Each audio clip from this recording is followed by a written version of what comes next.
ตอนนี้มีคนอินเดียนะชาวอินเดียพร้อมเรามาซื้อเครื่องในห้างนี่เรามาอยู่ลาวนะพี่น้องนี่บ่ฮู้ภาษาเลยเราสื่อสารยากนะบัดนี้เราซื้อของกินนี่โอเคอย่างเดียวเลยเราลิ้นดองคือกันอินเดียงานนี้พี่น้อง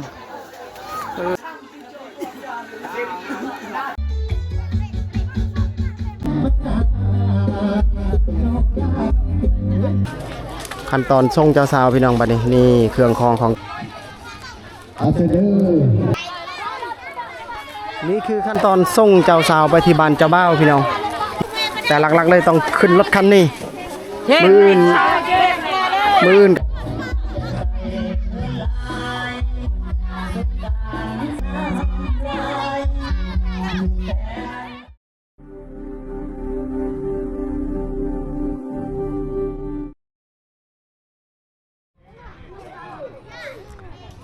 สบายดีFC สบายดีท่านผู้ชมทุกท่านที่เขามารับชมเยี่ยมชมคลิปซาลีอีกครั้งหนึ่งภาพนี้วิดีโอนี้ก็จะเห็นโต๊ะและเต้นถ้าว่ามีภาพแบบนี้ก็จะบ่งบอกด้วยว่าในช่วงนี้พี่น้องในลาวนี่เป็นอีกหนึ่งหมู่บ้านที่บ่ห่างจากบ้านซาลี1 กิโลพี่น้องหลักๆเลยก็เอิ้นบ้านเดียวกันนั่นแหละแต่ว่าห่างกันมียังก็สื่อสารนำกันบอกว่าบ้านนี้เป็นบ้านที่บ่ห่างจากบ้านซาลีบ้านหินสงมพี่น้องมาในคลิปงานแต่งเด้อพี่น้องเด้อมื้อนี้พิเศษเลยเจ้าบ่าวทางบ้านก้อยส่วนเผาบรูทางซองส่วนเผา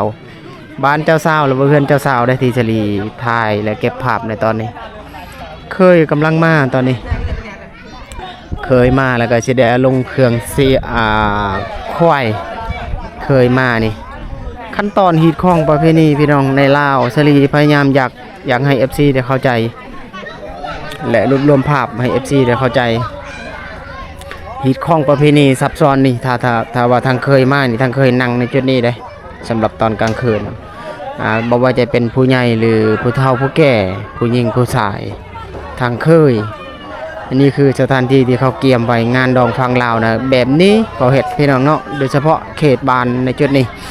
ฟังพ้นก็เป็นสถานที่พ่อครัวแม่ครัวต่างๆแล้วก็ควายบ้านนี้ควายก็มาเลยนี่เนี่ยควายทางเคยนี่รถทางเคยเนี่ยมานั่นเลย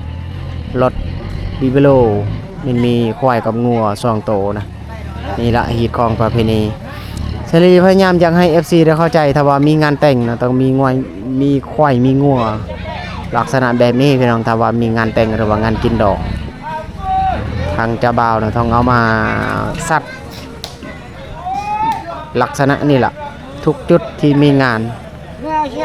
เขาเอิ้นว่าประเพณีหรือว่าพิธีฮีตของฝั่งลาวโดยเฉพาะเขตนี่เขาเอิ้นว่าถือศาสนาพีแล้วเขาจะเอาสัตว์พวกนี้ไปจำพิธีต่างๆในเฮือนเจ้าภาพฝ่ายหญิงพี่น้องเด้ออยากให้ FC เข้าใจประมาณนั้นนะเขาเอาลงควายก่อน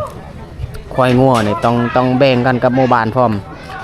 แล้วก็ฟังเฮือนครัวในฟังนี่ส่วนละมุนเกี่ยมอาหารคล้ายกับงานจุดอื่นนั่นแหละที่ชลีเคยถ่ายแต่ว่าบางหมู่บ้านนี่อาจจะเก็บภาพบ่หมดนะรายละเอียดมันจะซับซ้อนเกินคำบรรยายบางบ่อนนี่กลุ่มแม่ครัวนี่บ่อนเขาเฮ็ดอยู่ครัวกินนะเตาไฟนะแบบนี้เด้นี่ก็มีบ่อนเขาเฮ็ดเฮือนสูงๆแบบนี้นี่เด้เฮือนเฮ็ดอยู่ครัวกินนี่เขาเกี่ยมทำอาหารถ้าว่ากินงัวมื้ออื่นหรือว่าควายเขาจะทำอาหารในจุดนี้ล่ะสถานที่สูงๆจะมีถ้วยหม้อ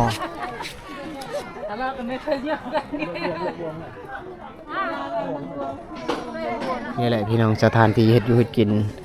ถ้าว่ามีงานปุ๊บแล้วก็จะสร้างตัวนี้ขึ้นมา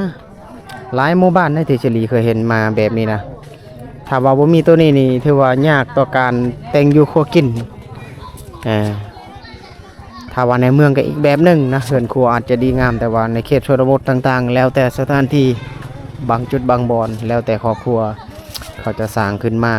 ในยามที่จำเป็นอย่างเช่นงานแบบนี้ล่ะนี่ค่อนข้างซับซ้อนพี่น้องถ้าชลีบรรยายเกินคำบรรยายอาจจะ เราบ่หมดได้รายละเอียดมันซับซ้อนเกินคำบรรยายนี่กลุ่มเอ้ยเพิ่นตำคุ้งน่าจะตำให้แขกจะเฮ็ดให้แขกคนที่มาร่วมในงานในชั่วโมงนี้ในตอนนี้พี่น้องเวลาตอนนี้น่าจะอยู่ในเบิ่งนี่เด้ในกองอาจจะมืด11โมงนะ17นาทีมือเฉลีทายมื้อนี้เนี่ยเป็นมือวันที่15เก็บภาพหลายๆอย่างพี่น้องเดี๋ยวก็จะมีเครื่องเสียงลงแล้วก็สิได้เปิดเครื่องเสียงบ่ฮู้ว่าเพิ่นสิตั้งจุดใดสำหรับตู้นี่ตู้อยู่บ้านเองนะบ้านนี้มีวงตู้พี่น้องเดี๋ยวสิเก็บภาพคนนี่ยังมาบ่หลายมีเต้น2ชุดพี่น้องเพิ่นเจ้าภาพหลังนี้แหละลงเจ้าสาวเดี๋ยวจะเห็นเจ้าสาวเจ้าบ่าวในตอนกลางคืนพุ่นแหละพี่น้องนี่ทางเคยเพิ่นเอาลงควายเป็นว่าสัตว์ใหญ่นี่ควายกันในรถนั่นแหละเดี๋ยวสิริสิซุ่มให้พี่น้องได้เห็นควายและงัวก่อนน้องในกล่องอาจจะเห็นแต่ว่าถ่ายทำพอประมาณนี้พี่น้องได้เก็บภาพต่อเรื่องบรรยากาศในหมู่บ้านหินสงบบ้านนี้ชนเผ่าบรูทั้งหมดประมาณอยู่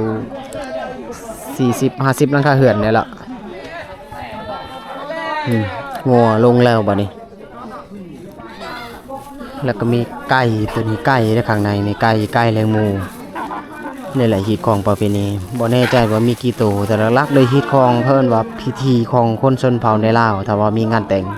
หมูนี่ประมาณอยู่2โตไก่อยู่12โตในฮีตของประเพณีในเขตนี่บ้านสลีก็คือกันคาดบ่ได้นะสัตว์พวกนี้ถ้าว่ามีการแต่งงานเกิดขึ้นแล้วต้องมีสัตว์พวกนี้เกิดขึ้นคือกันแต่ว่างัวควายก็ฮีตของอีกแบบนึงแต่ว่างัวควายนั่นได้2โตนะเขาดึงเขาผูกกันอยู่นะตัวนี้ลาบเขาจะเห็นลาบมันมียังข้าวคั่วมะเขือผักบัวหอมซอยใส่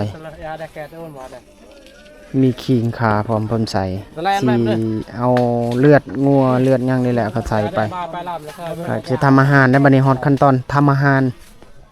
หลังจากที่ผ่านไปแล้วนาทีทางเคยเพิ่นเอามาสัตว์ก็คืองัวนี่เขาจะงั้นมื้อแรงสัตว์อย่างเช่นงัวเนี่ยเขาจะงั้นมื้อแรงพี่น้องอย่าให้ซื้อเด็กซีได้สมนี่สัตว์ใหญ่พวกงัวแล้วก็ทางนี้ก็เกียมอยู่เด้นี่ทางด้านหลังเนี่ยสิริอยู่ทางเพิ่นก็เกียมกันอยู่นะเขาเริ่มทำอาหารพี่น้องเนาะขั้นตอนนี่แหละสิริทายให้เห็นพอประมาณนี้เด้เกี่ยมขั้นตอนหลายๆอย่างนี่แหละในงานพี่น้องทางเจ้าสาวในจุดนี้เดี๋ยวสิเก็บภาพจุดอื่นไปนำกลุ่มนี้กำลังกินข้าวบัดนี้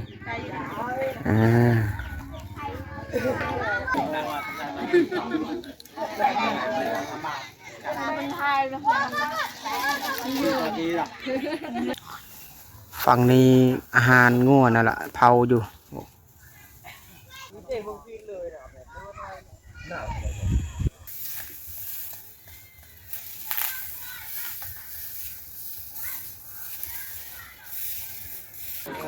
แค่คนในเริ่มมาแล้วพี่น้องทางโตทางเต้นผู้ใหญ่คน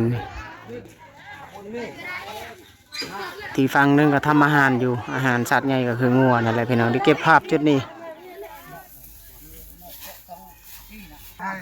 กลับมาในจุดทำอาหารพี่น้องขั้นตอนในจุดนี้ยังบ่แล้วได้อาหารนี่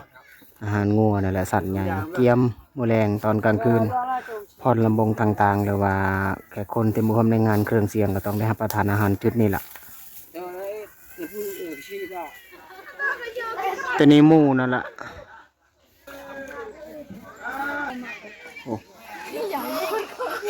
บอนทำอาหารในจุดนี้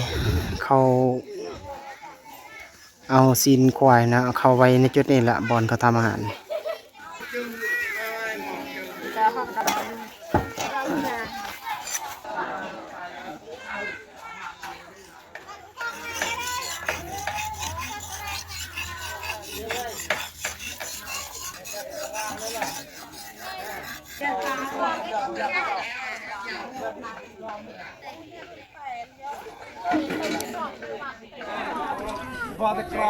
ยังอยู่ในจุดเฮือนครัวนี่แหละเดี๋ยวสิพาไปเบิ่งกันหลังจากที่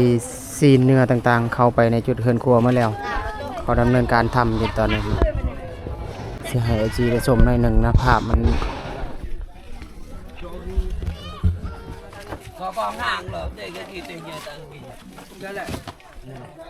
ตองยืนหนาหนึ่งเรื่องเนิมตัวตอง ยต่อกี่เจอได้ให้ปัดเอ็ดแต่แยงตรงนี้นะเขาเอ็ดน่ะ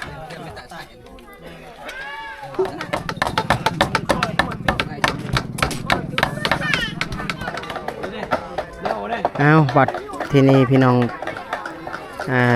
กลุ่มไอ้พ่อครัวเพิ่นเริ่มดำเนินการทำอาหารก็คือไก่และหมูในจุดนี้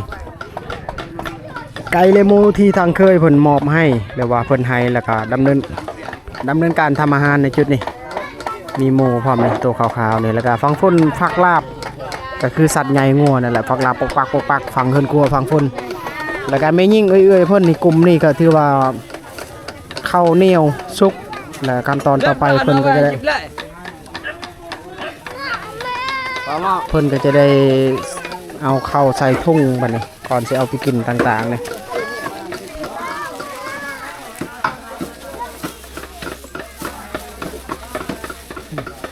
ใส่เป็นทุงบัดนี้นะจังมาไว้ในเกล็ดโฟมนี้ออกมาเป็นเม็ดๆข้าวเหนียวแบบนี้ก่อนจะเอาไปกินนี่ก็ถือว่าเห็นความสามัคคีและการทำอยู่ครัวกินหลากหลายสารพัดที่เกิดขึ้นในงานแต่งในจุดนี้ในมื้อนี้พี่น้องเนาะบอกว่าจะเป็นส่วนนั้นก็เป็นอาหารและส่วนนี้ก็เป็นไก่และหมูนี่ต้มน้ำร้อนต่างๆหลายอย่างนะทุกคนในงานนี้นะฟังเจ้าสาวด้วยพี่น้องเด้อย้ำอีกครั้งหนึ่งอยู่ที่บ้านหินสงบในจุดนี้กำลังเผาไก่ขั้นตอนนี่แหละขั้นตอนทำอาหารไก่ที่ทางเคยคนเอามาให้แล้วก็จะได้ดำเนินการต่อไป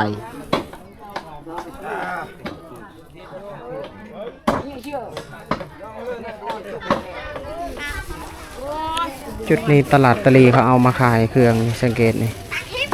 ขนมข้าวต้มมาขายมาวางขายในแบบนี้มีหลากหลายเรื่องจะมีจานพร้อมมีกระเล่มมีของกินของอยู่เล็กน้อยก็เบิ้งเยอะบันนี้เลยเขาอยากกินนะเขามักเลยงานในเขตบ้านนอกบ้านนานี่โอ้มีการขายของขายเครื่องวางกันแบบนี้คือว่าหลายจุดเลย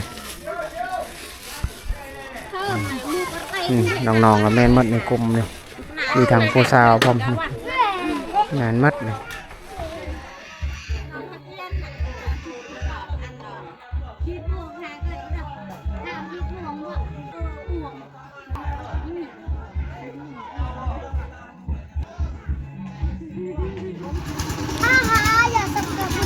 จุดนี้ตลาดเพิ่นว่างขายเครื่องคองในแบบนี้เลยเด้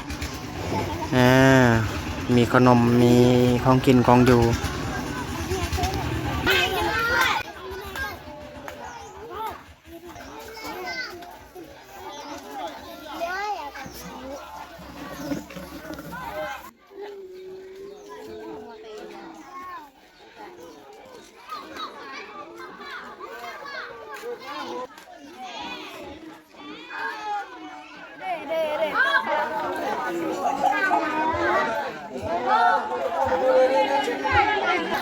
ทางพุ่นทางน้ำก่อนน้ำแข็งพี่น้องเขาเอามาซื้อแล้วก็วางในจุดนี้เอาบัดทีนี้สลีตัดภาพมาจุดนี้พี่น้องบ้านเครื่องเสียงหรือว่าเฮือนที่มีเครื่องเสียงที่จะไปเปิดในงานที่สลีถ่ายนั่นแหละนี่กำลังเอาขึ้นตู่ขั้นตอนจุดนี้ถือว่าเอาอีกหนึ่งคลิปบ่นี่หลังจากที่เอาขึ้นแล้วก็ไปตั้งสลีทายแต่ช่วงต้นแล้วบัดนี้เด้ใช่มือมิดโอ้มือมิดแล้วบ่นะดีเจถ้าจอดดีเจผู้นั้นบ่โอ้วงนี้ครบถ้วนบ่เนี่ยเอาอีกหนึ่งคลิปพี่น้องเก็บภาพเครื่องเสียงระบบเครื่องเสียงเจาะลึกลึงเครื่องเสียงแล้วก็จะพิธีประเพณีงานแต่งต่างๆให้เอฟซีได้ชมอีกหนึ่งบรรยากาศเครื่องเสียงอยู่บ้านเองพี่น้องก็คืออยู่บ้านเองห่างออกจากบ้านเจ้าสาวหรือว่าเฮือนเจ้าสาวก็อยู่ใน200 เมตรเกือบ300 เมตรนี่แหละจากจุดนี้ไปหาเฮือนเจ้าสาวบีวีสูตรวงนี้ถ้าผู้ใดที่เคยส้มทะเลเคยทายอยู่ได้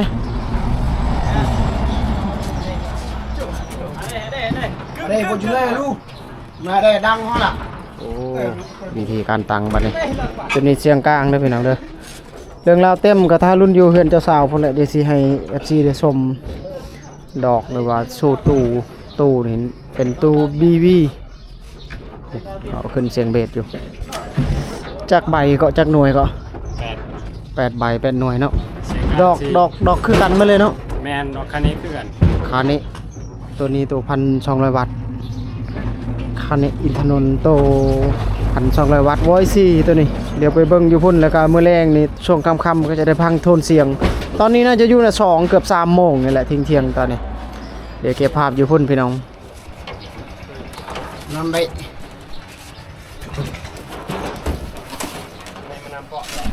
ขึ้นแล้วบัดนี้พี่น้องเตรียมขั้นตอนอยู่พุ่นละเดี๋ยวขอเสียลงแต่สลิก็สิเก็บภาพอยู่พุ่นก่อนพี่น้องเนาะคลิปนี้ช่วงกาวอันโถกาวกี่นี่ power ตัวนี้ power amp โอ้เหล็กเพิ่นนี่พี่น้องเพิ่นใส่เหล็ก3เท่นนะ power เพิ่น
หน่วยสุดท้ายตัวเบสบัดนี้หน่วยสุดท้ายเลยหน่วยนี้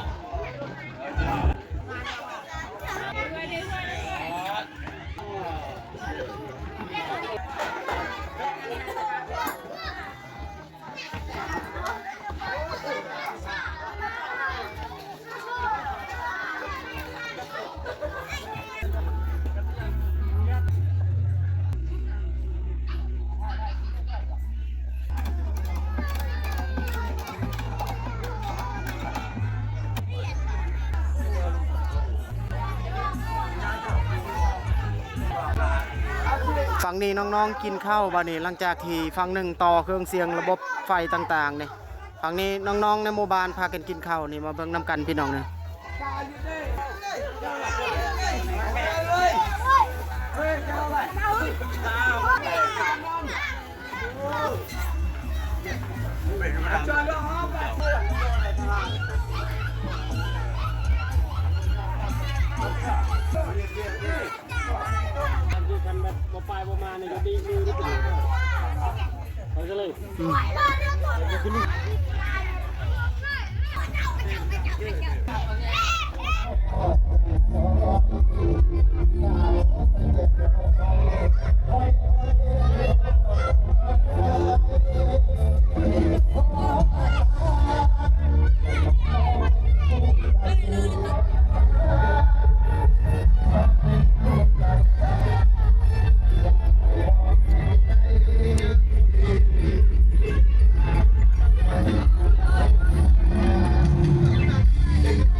นี่คือ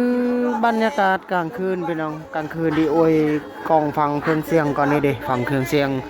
ไฟเสียงซีวันนี้เปิดแล้วพี่น้องในเฮือนเจะภาพคนก็เริ่มมาหลายแล้วได้นี่เด้ทางเคยก็มาแล้วทางเคยอยู่ที่บ้านก้อยทางเคยมาแล้วทางคนก็เริ่มมีคนหลายแล้วนะแล้วก็ฟังเครื่องเสียงหมดน้อยหนึ่งผู้ใหญ่ทาง2 ฝั่ง 2 ฝ่ายในเฮือนเจ้าภาพฝ่ายหญิง พิ่นยังโอบลมกันอยู่ชุด power กลางคืนก็จะเห็นหุ่งพวกไฟอันนี้ได้พี่น้องเนาะก็ถือว่าประมาณนี้เดี๋ยวสิเก็บภาพทางตลาดตะลีทางนั้นก่อนโอ้ฝั่งตลาดตะลีกลางคืนก็ถือว่าคนหลายเด้เขาขายเครื่องวางขายในแบบนี้เลยคือคืนคนนี่มาหลายในตอนกลางคืน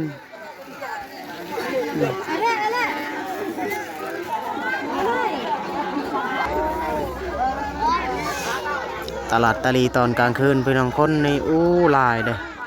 เขาเริ่มมาหลายเลยเครื่องเต็มมาเยอะเลยโอ้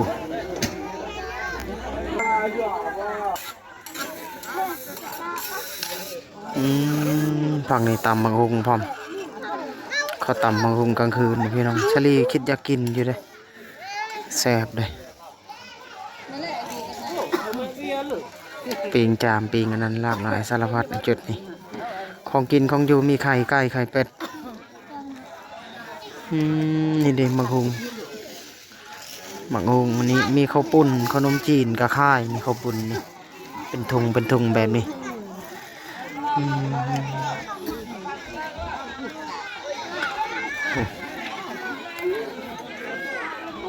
โอ้ฟังฝนน้องๆเพิ่นชื่อแล้วนี่โอ้กินอยู่ซ้ายบ้านนี่ป้าเท่าพระเอกเนาะเอาระวัง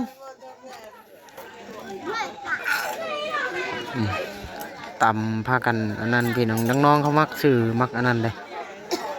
ฟังงานกับฟังฝุ่นเลยฟังตู่เขามาเป็นรถแบบนี้นะเขาวางขายนี่เดี๋ยวเก็บภาพทางพุ่นพี่น้องกิจกรรมสิ่งที่เกิดขึ้นเดี๋ยวก็จะมีขั้นตอนเจ้าสาวจะเบาออกพรพี่น้องเก็บภาพหลายๆอย่างไปนำในคลิปนี้ในคืนนี้ในหมู่บ้านแห่งนี้พี่น้องเนาะ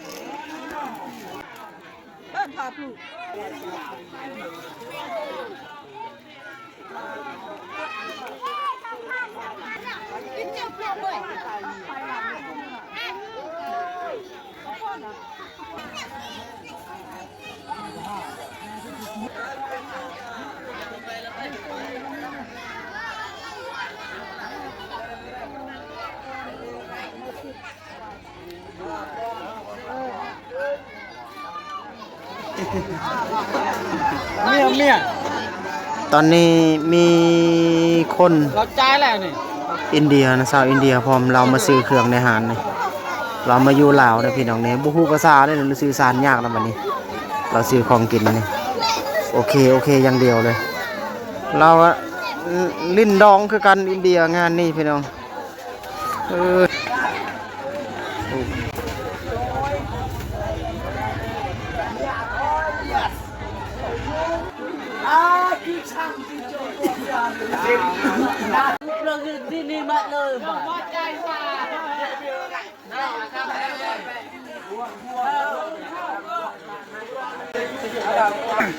ตัวนี้อาหารทางเจ้าภาพไฟยิงเพิ่นออกให้กินเพิ่นออกให้กินจะเป็นอาหารงัวนะพี่น้องอันนี้นะทางเจ้าภาพไฟยิงไฟทรายกำลังกินข้าวแล้วรับประทานอันนี้ออกให้ทีมงานเครื่องเสียงได้กินสลีก็จะได้รับประทานคือกันตอนนี้รับประทานอาหารมาได้กินข้าวตอนกลางคืนพี่น้องเครื่องเสียงหมดหน่อยหนึ่งตอนนี้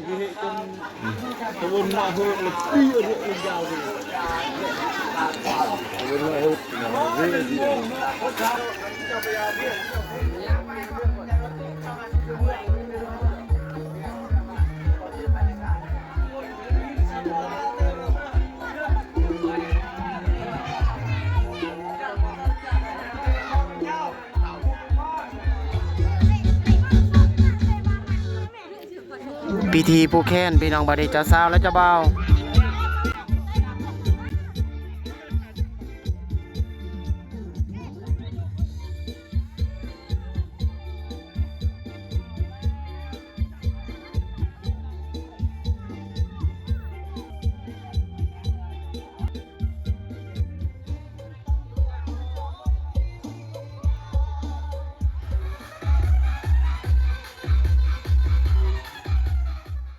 ทักทายสบายดีบรรยากาศตอนเช้าเด้อพี่น้องเด้อมื้อนี้มื้อที่2เด้อมื้อนี้เด้อ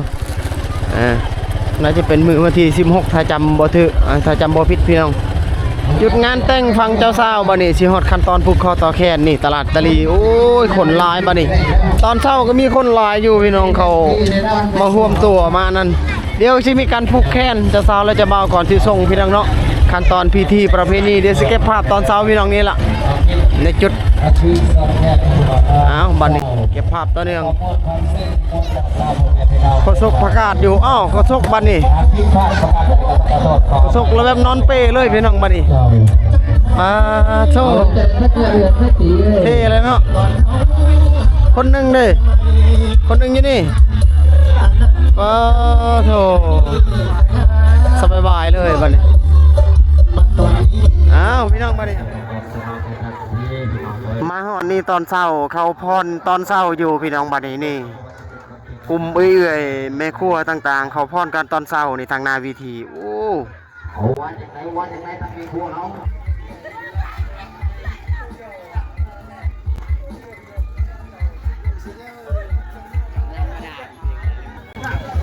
ตอนเช้าพี่น้องนี่ทางบนกำลังสิพรอยู่แต่ว่าข้างในเฮือนในเทิงเฮือนเจ้าภาพฝนยังอยู่ในขั้นตอนเพิ่นว่าจำพิธีศาสนาที่เพิ่นถือกันอยู่ตอนนี้แต่สลีบ่ได้ขึ้นไปถ่ายพี่น้องเก็บภาพในจุดสถานที่เฮือนครัวนี่ล่ะนี่ยังอยู่ในการกะเกียมถือว่าสิฮอดขั้นตอนผูกคอต่อแขนเจ้าสาวและเจ้าบ่าวสิมีขั้นตอนต่อไปจะได้เก็บภาพต่อเนื่องพี่น้องบัดนี้สุลมุนในเครื่องของเต็มมาหยะเลยขยะขี้เหงื่อเดี๋ยวแล้วงานเพิ่นเลยเพิ่นจะได้เก็บออกต่างๆพวกขยะขี้เหงื่อต่างๆพี่น้องเนาะนี่คือบรรยากาศในเฮือนหรือว่าที่มีงานแต่งพี่น้องเนาะตอนเสาร์นี่พี่น้องเก็บภาพบรรยากาศตอนเสาร์ในหม้อนี่น่าจะต้มมันอาหารนั่นนี่เดี๋ยวน่าจะต้มนี่เดี๋ยวอาหารเขายอไปนี่ในหม้อในตามเบิ่งน่าจะต้มอาหารพวกแกงนี่แหละ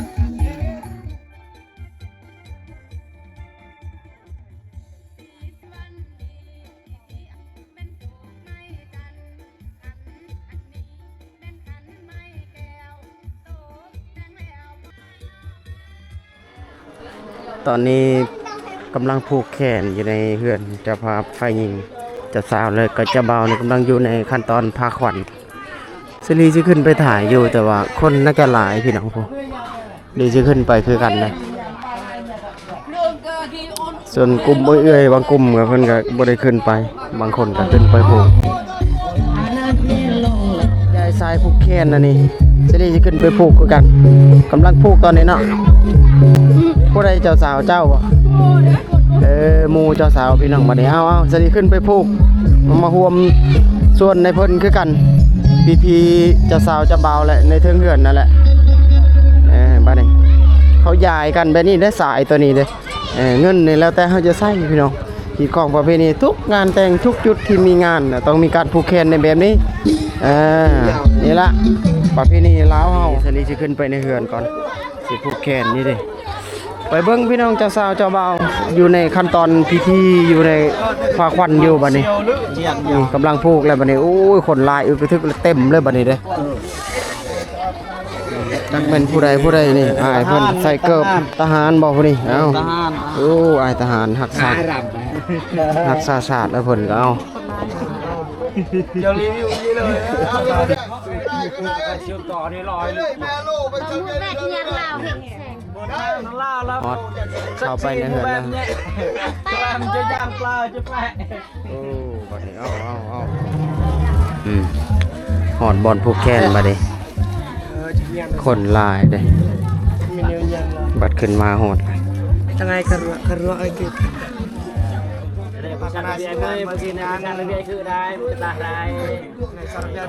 ผูกแขนฟังลาวในแบบนี้ได้ชัดคุยกับพี่มีแห้งเซี่ยวไอ้คอนละคุยไหนคนไหนมันไหน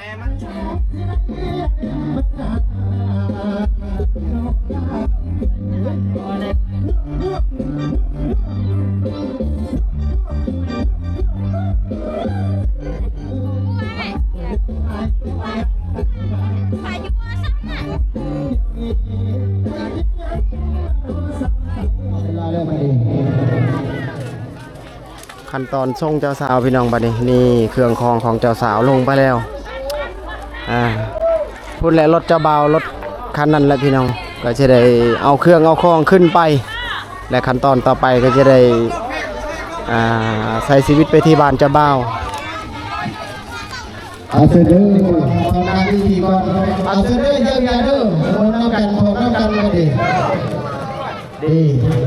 คนห้องนี้ก็ได้เอาจังแน่ๆเพื่อเท่า ข้าวอ้อมเนี่ยไม่ควรข้าวอ้อมเนี่ยรอบปอเลยยาย จังแน่ๆมาดีอันนี้พวกวงมันน้ำกันเด้อมาดีเด้อเอาวงมันกำลังกำลังก่อนที่ส่งเจ้าสาวไปที่บ้านเจ้าเป้านี่พอกันก่อน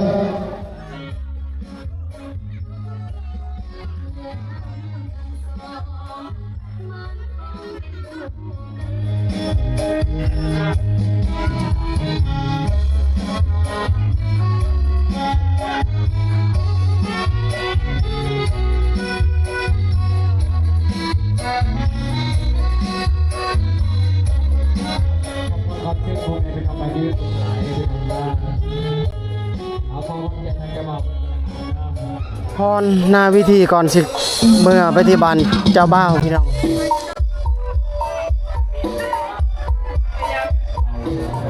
ไปแล้วบัดนี้กลับแล้วพี่น้องกลับไปที่บ้านเจ้าบ่าว เจ้าให้เป็นพวกให้เมียนี่ก็ให้สมกับลือมา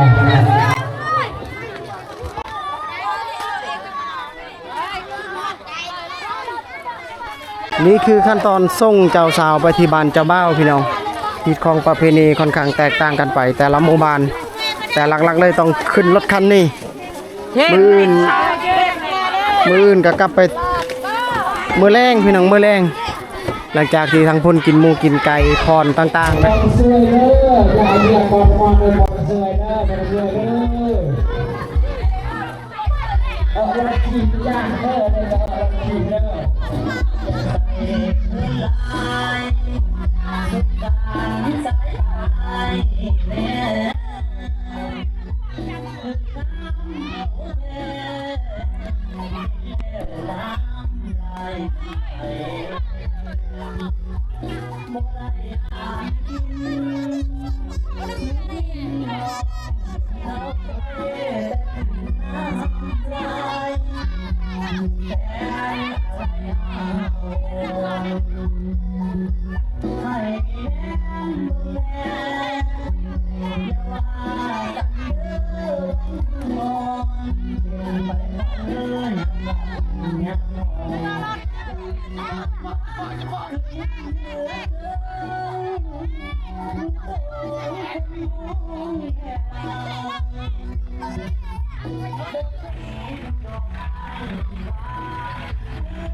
บัดนี้พี่น้องนี่ทีมงานเครื่องเสียงเอาลงแล้วบัดนี้ตู้เบส BV สลีบ่ได้ถ่าย